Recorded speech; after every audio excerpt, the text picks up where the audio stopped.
Sábado, 13 de junho de 2026, dia de estreia do Brasil na Copa do Mundo e hora do café com Cosenza, que entrega tênis fresquinho toda manhã e vai continuar entregando tênis todos os dias. Então já dá aquele like, favorito o café no seu player de podcast ou no YouTube para receber notificação toda manhã bem cedinho. Hoje eu vou falar sobre por que eu acho que João Fonseca pode fazer uma ótima temporada de grama e vou falar também sobre o prize money de Wimbledon, que foi anunciado nesta sexta-feira com um aumento de 20%, um aumento histórico, maior aumento em termos percentuais na história do torneio, e relevante porque a gente lembra da confusão, das reclamações dos jogadores quando foi anunciado o prize money de Roland Garros. Vamos começar sobre João Fonseca. Eu tenho muita convicção que ele tem as armas que precisa para fazer uma boa temporada de grama. A questão é, por quê? O que pode acontecer? O que pode jogar a favor? O que eu acho que joga contra? Então vamos fazer uma análise disso. Primeira coisa, o que eu acho mais importante, o João tem as armas que ele precisa para jogar bem na grama. E isso significa que ele tem um bom saque, ele tem um jogo agressivo, que a grama também beneficia, privilegia, ele tem ótimas curtinhas e ele tem um jogo de rede muito bom. Então é um pacote interessante, é um pacote atrativo para jogar na grama. Vamos falar do saque. O João tem conseguido boa porcentagem de primeiro serviço. Em Roland Garros, algumas partidas inteiras acima de 70% de aproveitamento de primeiro serviço, o que é muito alto e sacando bem. Não é que ele está botando 70% dos saques, empurrando a bola e botando a bolinha ali no meio da área de saque. Não é.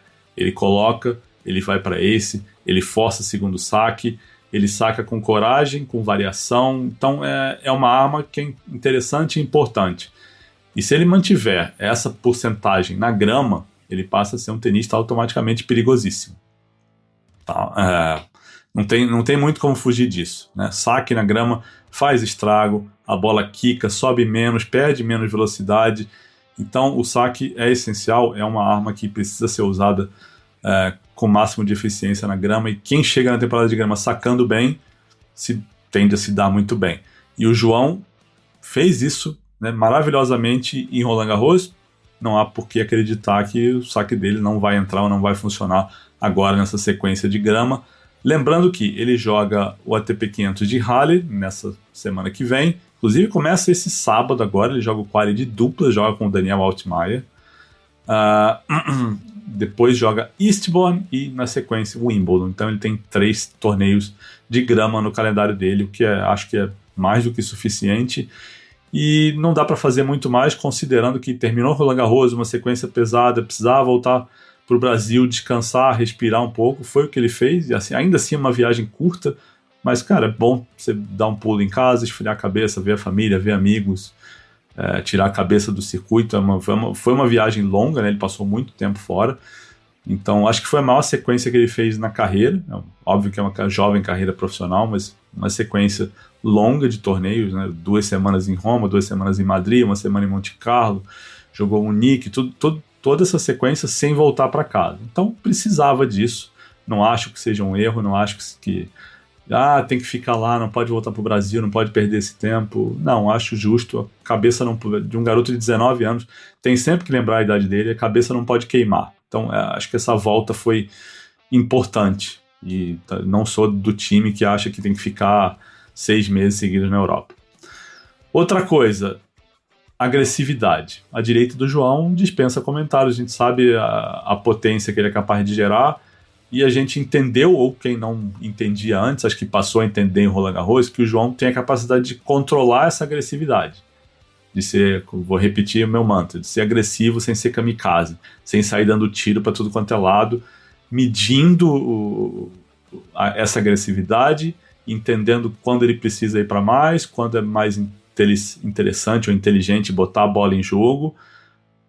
E eu acho que ele chegando nesse equilíbrio, amadurecendo esse estilo de jogo, que não está muito longe da essência dele de querer comandar as trocas de bola, ditar os pontos. Acho que amadurecendo isso na cabeça do João, ele tende a ser cada vez mais um tenista perigoso e ali na elite.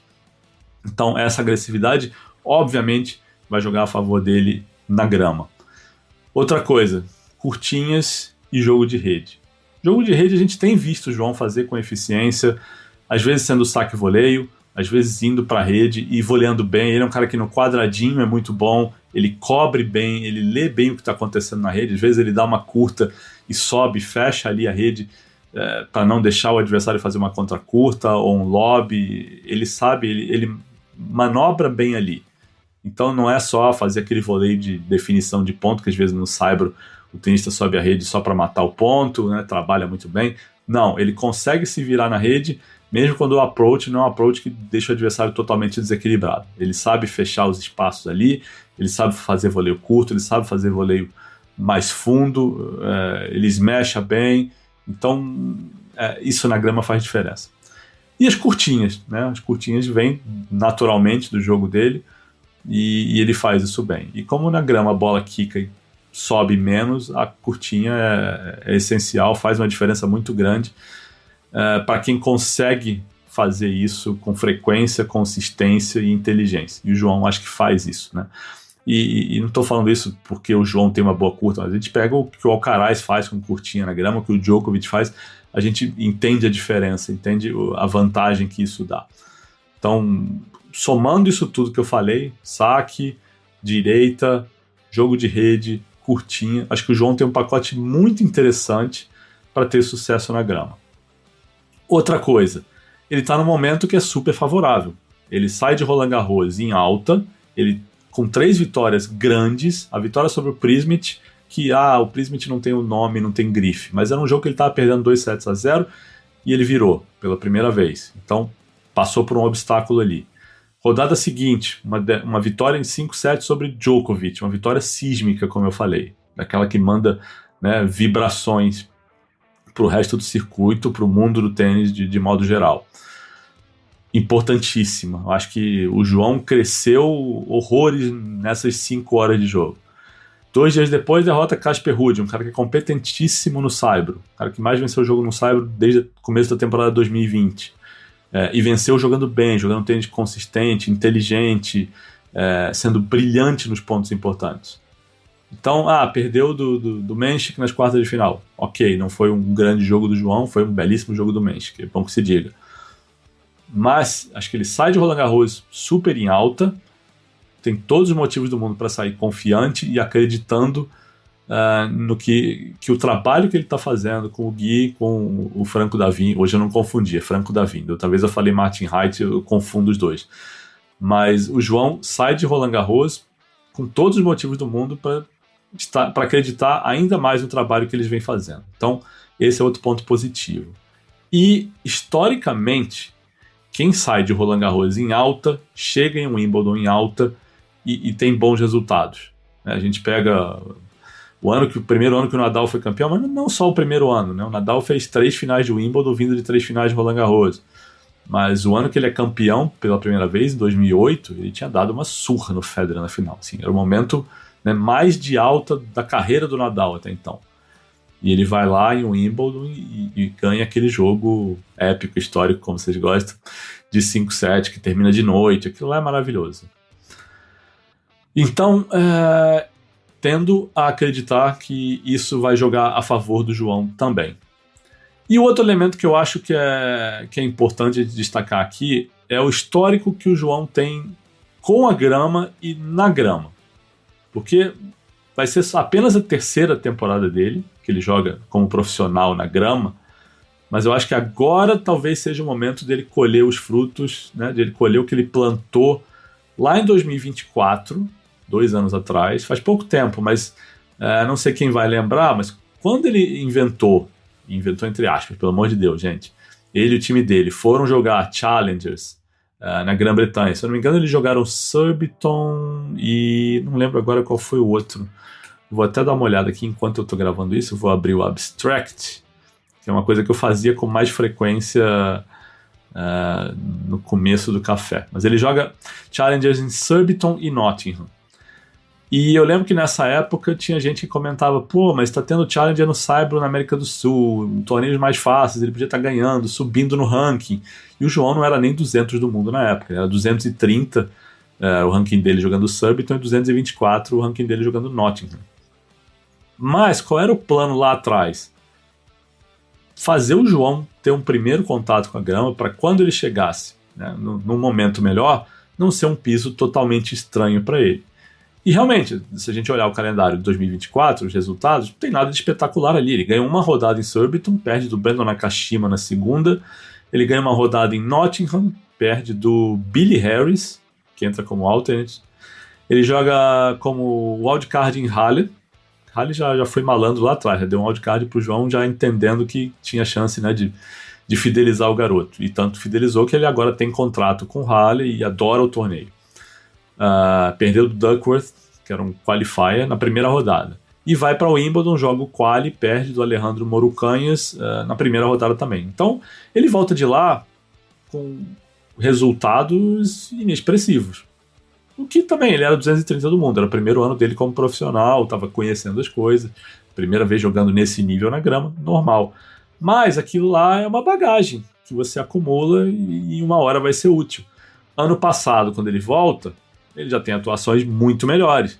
Ele joga em Halle, perde um jogo do Koboli 10-8 no tie-break do terceiro set, duro. Aí ele vai para Eastbourne, perde do Taylor Fritz 7-5 no terceiro set, e foi um jogo duro. Lembrando que o João não era nem top 50 nessa época ainda. E aí ele vai para o Wimbledon, tem 2 vitórias boas contra o Furnley e contra o Brooksby, e perde um jogo duríssimo num dia inspirado do Nicolas Jarry, que ganha em 4 sets, né? E ganha um tie-break de 4 sets, que o jogo parecia que estava mudando para o João, mas o Jarry vai lá, furta esse quarto set e avança. Então, a gente viu a evolução dele de 24 para 25, e por que não ter outro salto agora de 25 para 26 com resultados ainda mais expressivos? Eu acho que, pelo que a gente viu, pelo que eu falei, das armas que ele desenvolveu, de como o jogo dele está mais maduro, mentalmente ele já passou por essas experiências, já não vai ser um estranho total ao piso. Então acho que talvez vai ser cabeça de chave em Wimbledon. Então acho que tem os elementos aí para ele dar um passo a mais e um pouco mais longe, né? Que não seja ganhando em Halle. Halle é um torneio fortíssimo, pode ser que ele pegue um cabeça de chave na primeira rodada e perca, e não vai ser nenhum absurdo. Se ele ganha na primeira rodada e pega uma chave que abre. Vamos ver o que acontece, né? Ele vai jogar dupla, já falei, com o Altmaier, que eu acho interessante, já vou falar mais sobre isso na frente. Mas essa experiência na grama, né, uma hora faz diferença. E a outra coisa, assim, é bom dizer também, né? O que eu acho que pode jogar contra o João nessa temporada de grama é que a devolução dele ainda não é elite. Eu tô falando de elite nível Sinner, Djokovic, né? Os grandes. A devolução do João ainda está abaixo desse nível. E aí pode, né, fazer com que ele sofra mais para conseguir quebras de saque na grama. Talvez precise jogar mais tie-breaks do que a gente gostaria, né? Tie-breaks nervosos, tensos, terceiro set. Ano passado ele fez 6 jogos na grama e 4 deles tiveram tie-break. Um pouco por isso também, mas a grama normalmente, né, isso acontece com mais frequência. Então, pode ser. A devolução realmente é algo que precisa ser trabalhado. Eu acho que de todo o pacote João Fonseca é o elemento que mais tem espaço para evoluir. E a outra coisa que pode jogar contra, como eu falei, é a chave dura de Halle. Tem 6 top 10 entre os 8 cabeças de chave. É forte. Ele pode pegar uma primeira rodada e perder.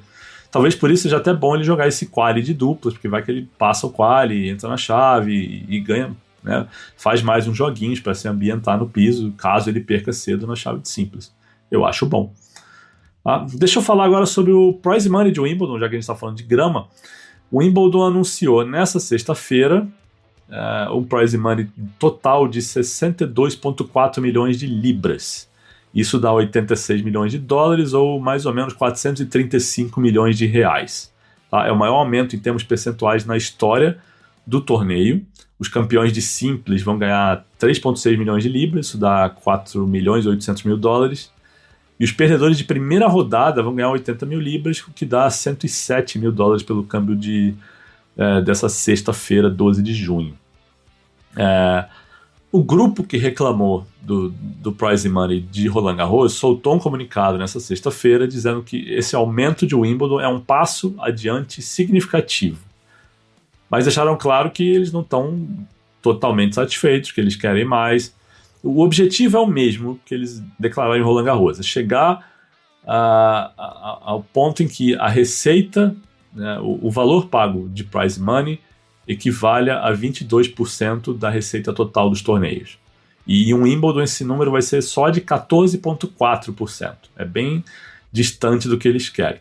Por que eles não foram tão agressivos nesse comunicado? Porque eles viram que foi um aumento grande, o Wimbledon nunca tinha dado um aumento de 20%, e outra coisa, o Wimbledon entrou em contato e disse e se comprometeu a negociar com os jogadores assim que terminar o torneio. Então, diálogo ali jogou muito a favor de Wimbledon. Então, acho que a gente não deve ter tantas entrevistas em tom falando em boicote e tal, como teve em Roland Garros, mas os jogadores, né, não estão satisfeitos, não é o que eles querem ainda. Né, além desses 22% que eles querem que os grandes slams paguem até 2030. Além disso, o que eles querem? Contribuições para um fundo de bem-estar, para fundo de pensão, para maternidade, e querem uma fórmula transparente de divisão de receitas. Para que esse prize money ele aumente automaticamente à medida em que as receitas dos torneios forem aumentando anualmente. Tá? Querem que um conselho de jogadores participe das grandes decisões envolvendo os atletas.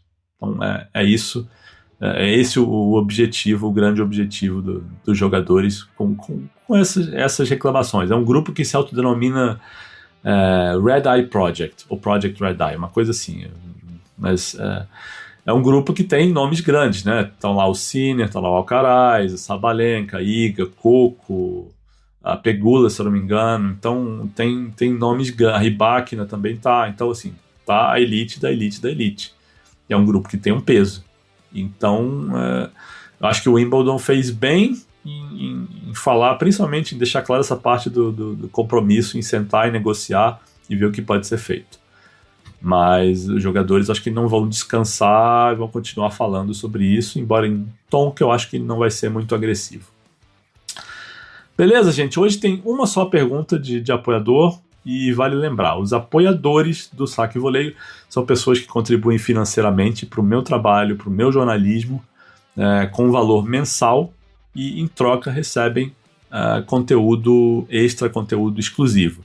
Isso é em áudio, em vídeo, em texto, entrevistas em primeira mão, que eu distribuo para os apoiadores sem corte, sem edição, e às vezes muito antes dessas entrevistas serem publicadas. Essa entrevista que eu fiz com o Pachani, que entrou aqui no café essa semana, eu fiz em março e os apoiadores já tiveram acesso ao áudio dela inteiro em março. No dia que eu fiz, eu já encaminhei para todo mundo. Então, análise de jogo eu mando imediatamente depois que as partidas terminam, sempre em áudio. E isso sempre no nosso grupo de bate-papo de Telegram, que é um grupo muito legal.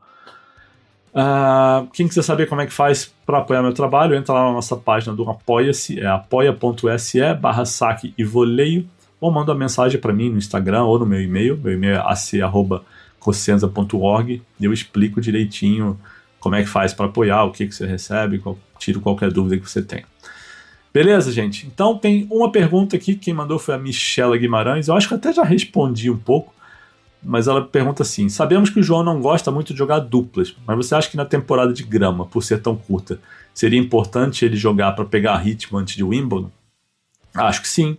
Eu falei agora, acho que essa dupla, esse quali já de dupla em Halle é muito importante, muito relevante. Primeiro porque ele vai jogar, vai ter pelo menos ali uma horinha em quadra antes de estrear na chave de simples, o que já é bom. E depois, se ele ganha, fura esse quali, o quali de 500 são 2 jogos, né? Se ele fura esse quali, vai ter uma sobrevida ali na chave principal, caso não avance na estreia. Lembrando que a estreia pode ser com algum cabeça de chave, contra algum top 10, existe a possibilidade dele perder, por que não, né? Eu até falei no café de ontem, né? Esse grupo de cabeça de chave de Halle é fortíssimo.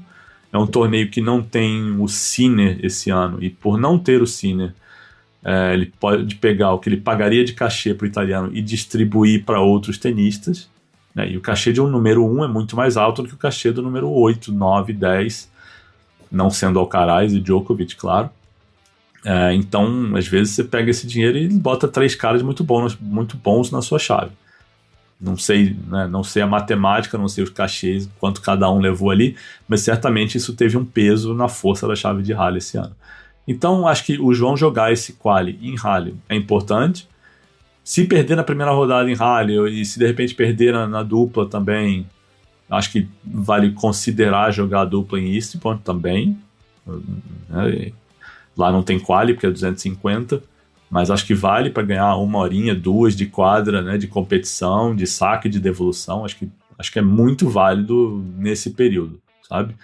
Agora, ele estando bem fisicamente, né? Não é que nem antes de Roland Garros, que ele teve um incômodo no punho, tinha até uma dúvida ali, mas ele estando bem fisicamente, acho que não tem por que se poupar no sentido de, não vai jogar uma dupla. Acho que a temporada de grama tem algumas coisas que são muito específicas e que, por ser mais curta, pelos jogos serem mais curtos, por você ter menos tempo ali, as chaves são fortes, você só tem 3 semanas para se preparar, 2 na verdade, né? Ele vai jogar Halle e Eastbourne e depois já está em Wimbledon. Então, alguns processos precisam ser acelerados, coisa que ele não faria numa temporada de Saibro, que você tem 6 semanas praticamente, né? Você joga Monte Carlo, Munique, 2 em Roma, 2 em Madrid, 2 em Roma, na ordem certa. E ainda tem Genebra, se quiser. Então tem 7 semanas antes de Roland Garros. Então você tem tempo para se preparar, você pode fazer as coisas com calma. Na grama não dá, né? Tudo tem que ser a toque de caixa ali, uma coisa meio expressa. Mas eu gosto da ideia. De modo geral, eu concordo com as coisas que o time dele faz. Tá? E aí eu sei que tem gente que não gosta, que acha que eu deveria ser mais crítico. Honestamente, quem me conhece mais tempo sabe que eu sou bastante crítico quando eu discordo das coisas e eu não concordo para puxar saco, eu não sou essa pessoa. Mas eu gosto como a equipe do João pensa e venho falando isso já desde 2024. Acho legal como eles pensam o João a longo prazo, que nunca foram de buscar pontinho em torneio pequeno, sempre quiseram botar o João nos torneios grandes, medindo força, treinando com caras bons, sabe, se medindo, do que ficar jogando Challenger ou ATP 250 pequenininho aqui e ali só para ganhar ponto. Acho que nunca foi o objetivo e gosto também, né, ano passado eles bateram muito no João por causa do calendário, principalmente no segundo semestre, que ele jogou menos. Porque precisa jogar mais. Aí chegou em outubro, ele estava inteiraço, ganhou lá um ATP 500 e ficou tudo muito bem. E fez um primeiro semestre puxadíssimo até Miami, né? Bom lembrar isso também, né? Porque ele jogou 125, 175, jogou 3 Challengers, se eu não me engano, mais os Masters, então ele jogou Buenos Aires, jogou Rio. O calendário do João foi bem puxado ano passado, no primeiro semestre.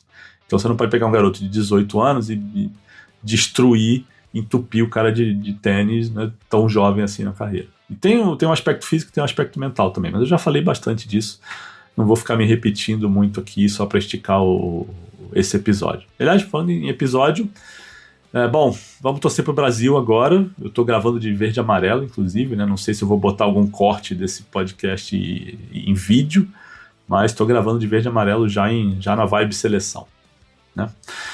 É isso, gente. Obrigado por quem ficou até aqui e um ótimo sábado para todo mundo. Abraço!